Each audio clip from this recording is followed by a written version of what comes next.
Did you know that the words lexicon, explain, encyclopedia, utopian, temperature, and virus came from Latin and Greek? And that balcony, opera, and sonnet and stanza came from Italy?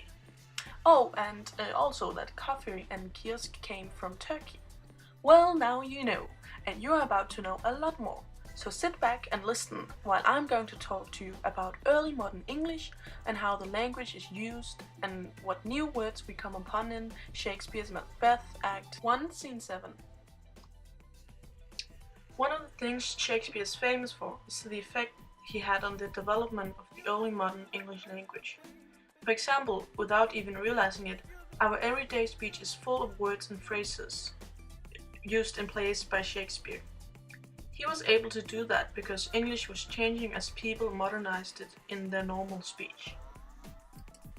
England experienced a new period of peace and stability and encouraged the arts, including literature, from around the 1690s onwards.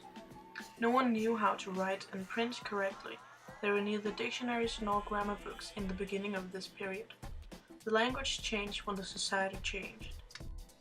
The English language needed new words for all the new knowledge from the Renaissance, new things, inventions, ideas, and concepts. The standard English had arisen at the end of the period. It copied words from more than 50 languages. Now it's time for some word fun! In modern English, we use the word you as both the singular and the plural form.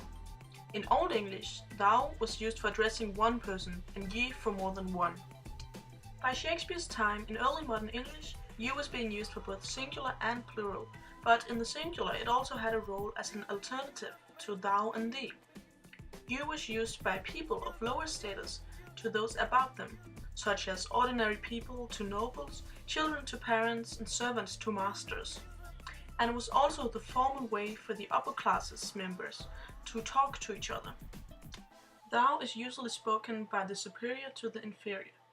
It can also be spoken by a lower class member to another lower class member.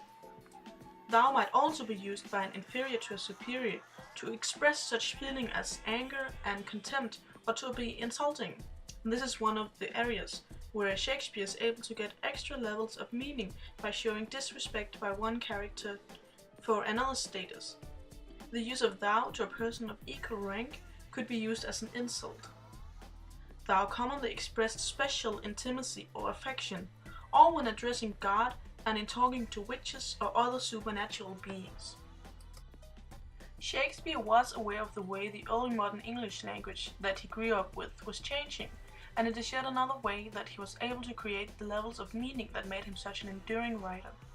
For example, Lady Macbeth addresses Macbeth as you in Act 1, Scene 7, for example, where she says, "Why have you left the chamber?" The reason she uses you and not thou could be because they're both upper class members, and also because Macbeth is her husband and she wants him to be king, and therefore he is the superior and she the inferior. Shakespeare was the first one to use many of the words we use today. For example, the word assassination in Act 1, Scene 7, where he says, "If it were done when 'tis done, then 'twere well it were done quickly." If the assassination could trammel up the consequence and catch with surcease success, that but this blow might be the be-all and the end-all. This is where the word assassination was put into light, and thereby became popular ever since. And today we use the word many times. He needed a word to describe the act of a murder, and the word believed to derive from the word hashashin, which is Arabic. Macbeth also needed new words to talk about his own state of mind.